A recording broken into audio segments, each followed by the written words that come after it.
Vamos a ver ahora el tema de polarización de transistores bipolares de unión.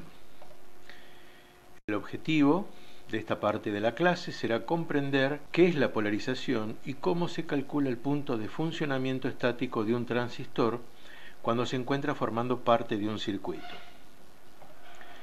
Ya habíamos visto cuáles eran las zonas en las que podía operar un transistor según la tensión en las junturas y habíamos dicho de que el funcionamiento como amplificador se encontraba dentro de la región activa normal, que es donde el amplificador trabaja en forma lineal.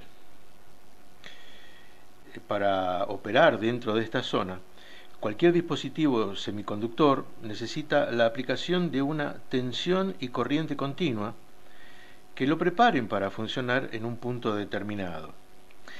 Esta red de polarización estará formada por un conjunto de resistores y fuentes de alimentación de continua.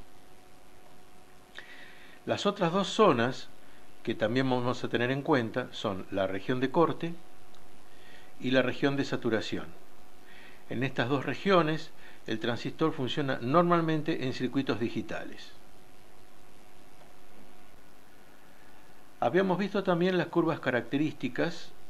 Estas son las curvas características de entrada, las que podemos levantar desde la base, realizando una variación de tensión en la juntura base-emisor y viendo la corriente que toma el transistor por la base.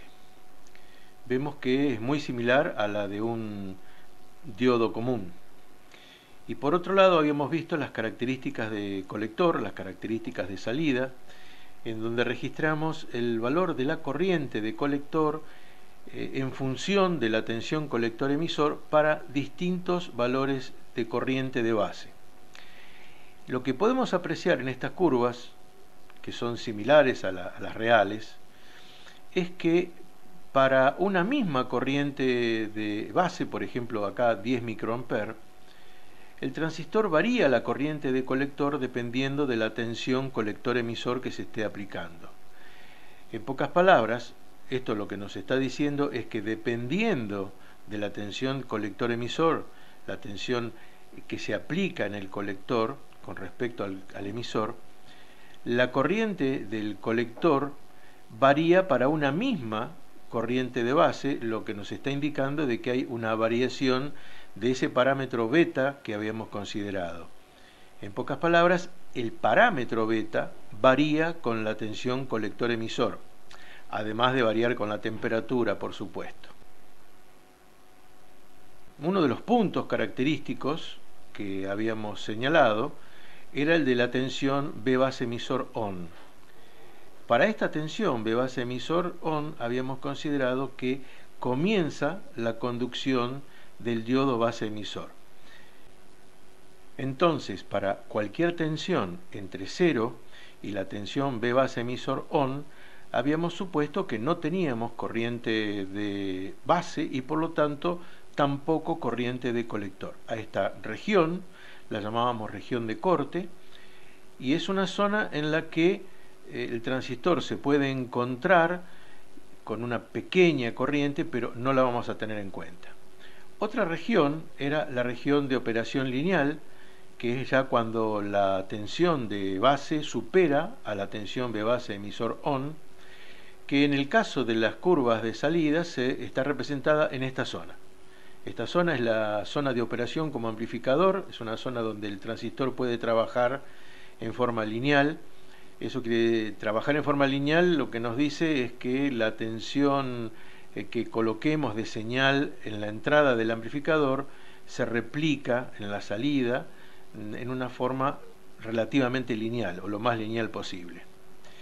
Otro punto a tener en cuenta es la tensión colector-emisor de saturación. Esta tensión colector-emisor de saturación es la mínima tensión que puede tener el transistor entre el colector y el emisor. Por más que aumentemos la corriente de colector, la tensión entre el colector y emisor se va a mantener constante. Viendo entonces que tenemos tres zonas de operación bien definidas, lo que tenemos que hacer es encontrar los circuitos equivalentes para utilizar en cada una de estas tres regiones, ya que van a ser distintos dependiendo dónde se encuentre operando el transistor. Para eso vamos a recurrir nuevamente a nuestro circuito o gráfica que representa las junturas del transistor. Y bueno, lo que vemos para el caso del transistor NPN, para que el transistor esté conduciendo corriente, la juntura base emisor tiene que estar polarizada en directa y la juntura colector base tiene que estar polarizada en inversa. Podemos entonces representar circuitalmente al transistor con esta representación. Tenemos entre el colector y la base un generador de corriente que depende del parámetro alfa. Alfa y es la corriente que ingresa desde el colector. Recuerden, alfa es un número que se aproxima a 1, pero no es exactamente igual a 1, porque parte de los electrones que son inyectados en la base se recombinan en la base y forman parte de la corriente de base. Pero la gran mayoría de los electrones que ingresaron en la base son capturados por el campo existente en la juntura colector base debido a la polarización que le dimos, y por lo tanto esos electrones que son capturados generan este alfa y que justamente depende de la tensión de base, ¿no? Y por otro lado, entre base y emisor podemos ubicar un diodo, ya que supusimos que en el caso de que esté circulando corriente por el transistor, la tensión que va a existir entre base y emisor va a ser la tensión B base emisor, que la hemos tomado como B base emisor on de 0,7 volt. A partir de este diagrama, lo que podemos obtener es el circuito equivalente para la región activa normal.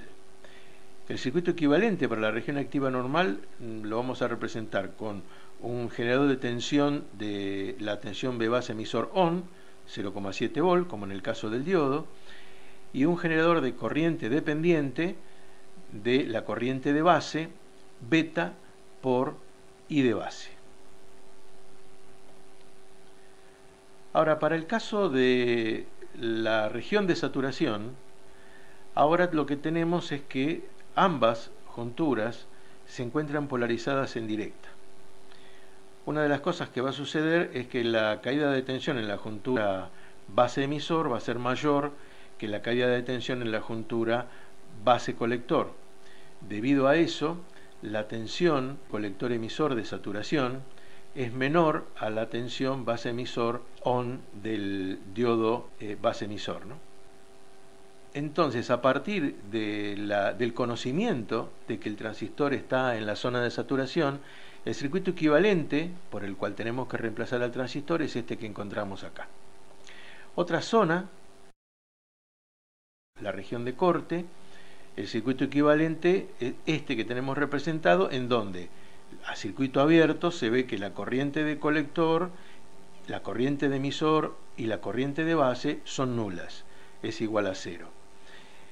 Habíamos dicho que existía la corriente inversa de base, la ICB0, pero la estamos despreciando en este caso, ¿no? Bueno, y para el transistor PNP que tiene dos junturas exactamente inversas a las que tenía el NPN,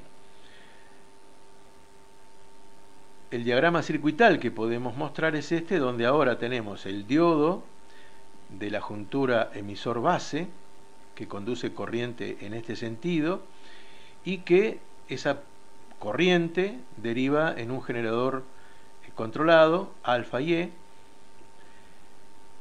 a partir de acá obtenemos el circuito equivalente para la región activa normal del transistor PNP.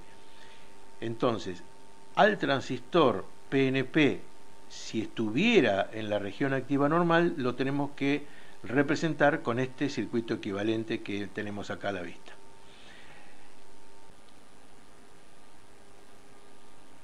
Y ahora para la región de saturación del transistor PNP, el circuito equivalente será este, en donde podemos ver que la tensión emisor base tiene esta polaridad debido a que ya estamos suponiendo que es positiva y estamos suponiendo que el transistor tiene en el emisor una tensión positiva en relación a la tensión de base.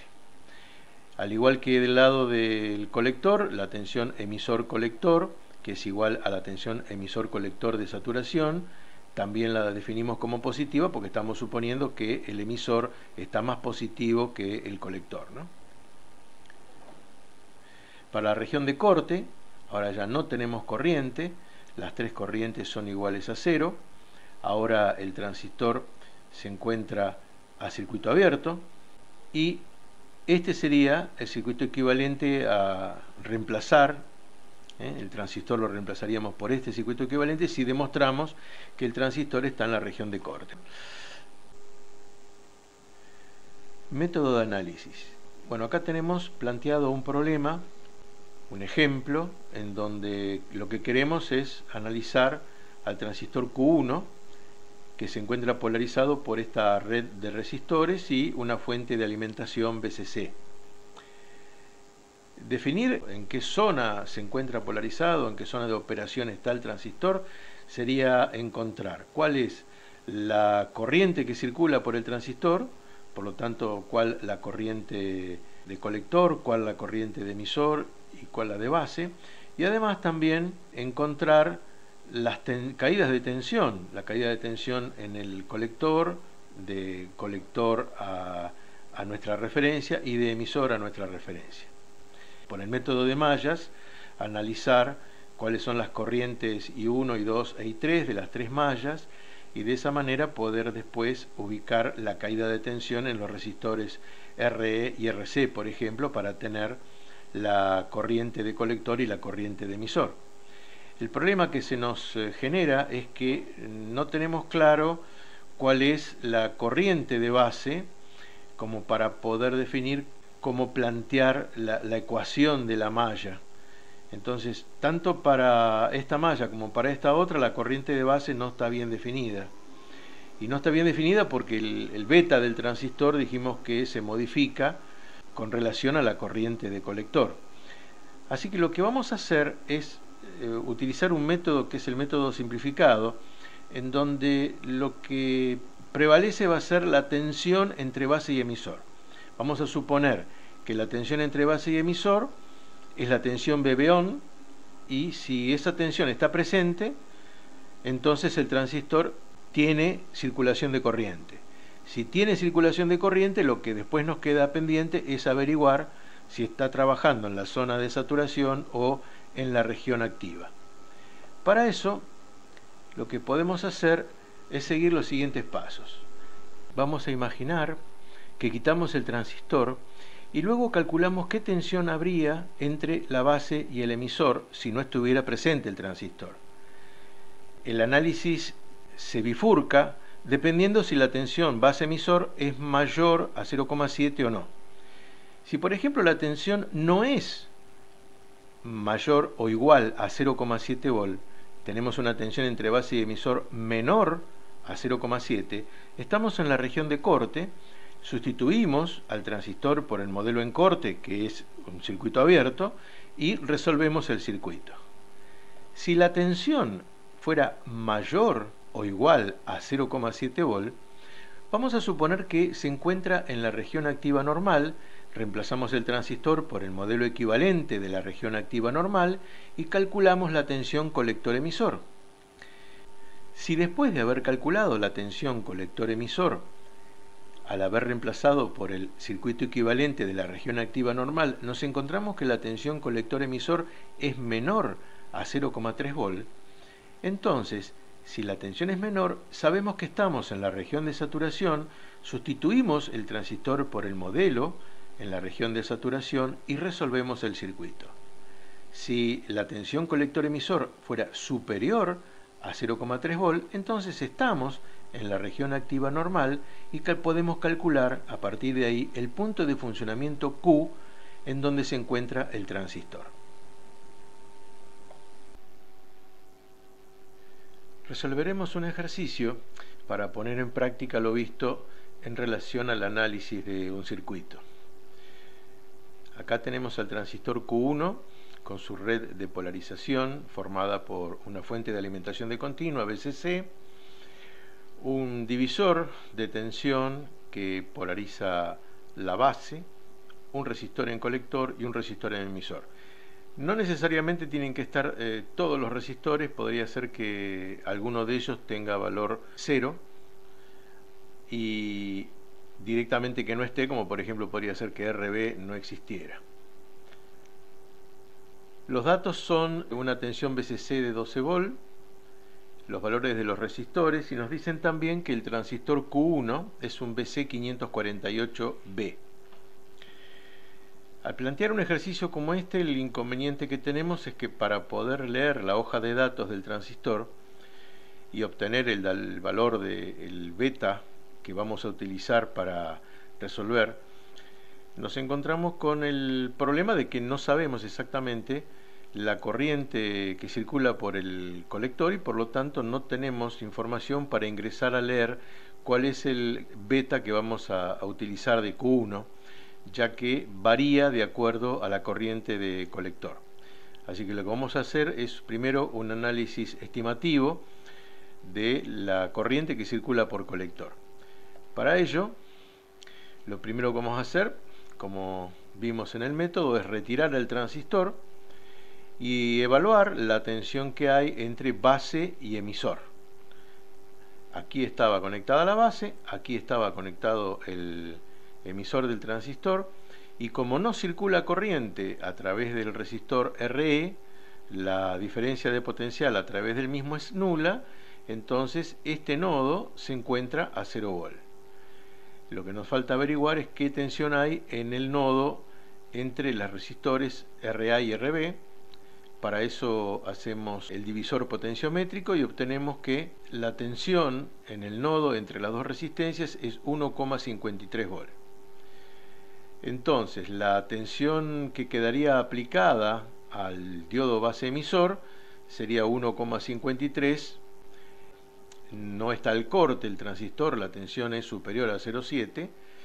El circuito equivalente que vamos a utilizar es este, que es el circuito con el que vamos a probar a ver si el transistor está en saturación o está en la región activa normal. En este primer cálculo estimativo lo que vamos a hacer es considerar que no hay corriente a través de la base. Así que no circula corriente a través del diodo B base emisor, la caída de tensión es 0,7 en ese diodo y por lo tanto la tensión en el emisor no queda otra circunstancia que calcularla como BAB, que yo la puse como BAB0, menos la caída en el diodo B base emisor. BAB, que es 1,53, menos la BB-ON de 0,7, es 0,85 volt. Por lo tanto, lo que acabo de calcular es la tensión estimativa del nodo de emisor. Repito, ¿por qué estimativa? Porque no estoy teniendo en cuenta la posible corriente que circula a través de la base del transistor. Estoy considerando que la corriente de base es nula. Eso podría ser cierto si el beta del transistor fuera de un valor realmente muy elevado, lo que haría que la corriente de base sea despreciable. Vamos a pasar ahora a calcular el valor de la corriente en el resistor RE. Estamos forzando una tensión en el nodo de emisor y por lo tanto la corriente a través del resistor no tiene otra posibilidad que ser la tensión aplicada a la resistencia RE dividido el valor de RE. Nos da 0,85 mA y consideramos, ya que la corriente de base la estamos despreciando, que esa corriente es aproximadamente igual a la corriente de colector. Quiere decir que esta corriente circula desde la fuente de alimentación a través de la malla de RC, el transistor y RE. Hemos hecho un cálculo estimativo del valor de la corriente de colector y emisor del transistor y ahora lo que nos queda es ver si el transistor está saturado o no. Para eso, recorriendo la malla, podemos calcular la tensión entre el colector y el emisor del transistor. Nos queda que, si queremos averiguar la caída de tensión entre colector y emisor, a la tensión de la fuente de alimentación le tenemos que descontar las caídas en las resistencias de colector y de emisor. Entonces, 12 volt menos IE, valor calculado 0,85 mA por RC más RE, nos da 2,65 volt.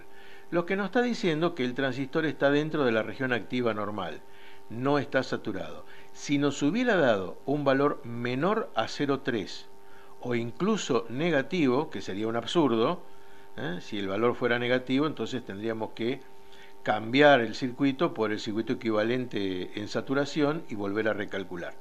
Como nos dio superior a 0,3, eso nos dice que el transistor está dentro de la región activa normal y podemos seguir avanzando en el cálculo del punto de polarización. Para eso, ahora, y tratar de hacer el cálculo un poquitito más exacto, lo que vamos a hacer es, con la corriente que hemos calculado en el primer paso, buscamos el valor del beta del transistor para esta corriente, de la hoja de datos y de la curva que nos facilita el fabricante. Obtenemos que el beta a una corriente similar al miliampere, cercana a 1 miliampere, el beta es de 150. Y por lo tanto podemos proceder a un primer paso de iteración para averiguar el nuevo valor de la corriente. ¿Por qué digo iteración? Bueno, es un sistema que utilizamos normalmente cuando, para poder simplificar el cálculo en un circuito, para poder averiguar el punto de funcionamiento de un circuito, realizamos iteración una o más veces, ajustando el valor del parámetro que puede variar. Por ejemplo, en este caso vamos a hacer el primer paso. Si en el primer paso de iteración la corriente que calculemos se aleje mucho del valor que hemos estimado de 0,85, vamos a necesitar realizar un segundo paso de iteración modificando el valor del parámetro beta para la nueva corriente calculada. Bueno, vamos a hacer ese segundo cálculo. Fíjense, ahora lo que vamos a hacer, ya que tenemos este parámetro y lo podemos incorporar en las ecuaciones, vamos a averiguar cómo es el valor de la corriente de emisor, pero ahora sí teniendo en cuenta la corriente que circula por la base. Para poder tener en cuenta la corriente que circula por la base, lo que vamos a hacer es simplificar un poco el circuito de la base del transistor. Para ello vamos a aplicar el método de Thevenin, desconectando la base y viendo qué es lo que hay desde la base hacia afuera. Hemos desconectado de este nodo, el nodo que une RA y RB, desconectamos la base del transistor y vamos a calcular la resistencia Thevenin y el generador Thevenin, que queda colocado de tal manera de simplificar la malla, ven que ahora quedó una sola malla, y poder calcular ahora cuánto es el valor de la corriente por base del transistor. Lo primero entonces, bueno, la tensión Thevenin ya la teníamos calculado, era la tensión a circuito abierto entre RA y RB, que era 1,53 volt, y la resistencia de Thevenin es el paralelo entre RA y RB, 19,2 kilo ohm. Ahora tenemos una malla para recorrer y al recorrerla podemos plantear la ecuación de que la suma de tensiones en esa malla es igual a 0. Por lo tanto, VTH menos la caída en la resistencia Thevenin, recuerden, este era un transistor NPN, la corriente es entrante por la base en el transistor NPN, la corriente circula por la resistencia Thevenin de abajo hacia arriba, la caída de tensión es positivo, negativo, y por lo tanto es tensión de Thevenin menos la corriente de base por la resistencia Thevenin menos la caída en BB-on, que es la caída en el diodo base emisor, menos ahora la caída de tensión en RE. La caída de tensión en RE es RE por la corriente de emisor, y eso lo igualamos a 0. Ahora lo que vamos a hacer es despejar la corriente IB. Primer paso. En el segundo paso ya tenemos el despeje de la corriente IB, y como lo que en realidad nos va a interesar es la corriente por el emisor del transistor, vamos a multiplicar a la corriente IB por beta más 1 para poder tener la corriente IE. Fíjense en que lo que nos dice la ecuación es que la corriente IE es dependiente del parámetro beta del transistor, pero que si hacemos muy pequeña a la resistencia Thevenin, lo que sería hacer muy pequeño al paralelo entre RA y RB, esa influencia del parámetro beta se va a ver disminuida. O también podemos aumentar el valor de RE para hacer que la influencia de beta en el valor de la corriente de emisor sea despreciable. Bueno, ambas cosas traen consecuencias, tanto hacer muy pequeña la resistencia Thevenin como hacer muy grande el valor de la resistencia de emisor traen consecuencias que analizaremos más adelante, pero ya acá se está viendo que si el parámetro beta del transistor es elevado, es un parámetro de un valor importante, 150 ya es un valor importante, es un valor grande, pero cuanto más grande sea ese valor de beta, esa relación que hay entre la corriente de base y la corriente de colector, entonces más independiente va a ser la corriente de emisor en este circuito.